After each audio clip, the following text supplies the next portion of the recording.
The whole nation was shocked over the weekend when we saw the senior members of the Zanu PF party, Pankhwa Inoi, declaring kuti mnangagwa must remain in power until 2037. Madevelopments akashamisa veruzhinji Pankhwa Inoi. Panoonekwa kunzi over the weekend they held a thank you rally yaiuya ichicelebrata the Constitutional Amendment Act 3 inoonekwa kunzi yakapasiwa into law. Yatoona kuti panguva ino yakachinja mutemo wenyika yeZimbabwe, the constitutional laws, ingava nawo dzemavotes kana nawo the mandate yemauto nyika yeZimbabwe nezvimwe zvakadaro. Panguva ino nyika yose yakapererwa zvayo.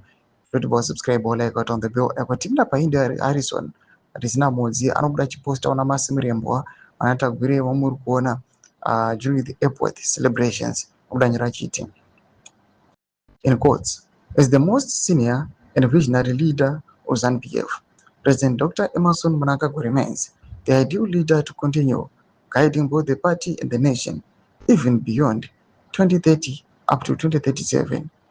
Owing to his remarkable leadership and a transformative development agenda across all sectors of Zimbabwe's economy, said ZANU-PF Harare Province Chairman Comrade Masimirembwa on the sidelines of today's Constitutional Amendment Act number 3 celebrations held at Webworth High School. Toma developments and Buda Pankhwa ine anotaura Masimirembwa achiti aiwa mutungamiri wenyika ari kugona basa.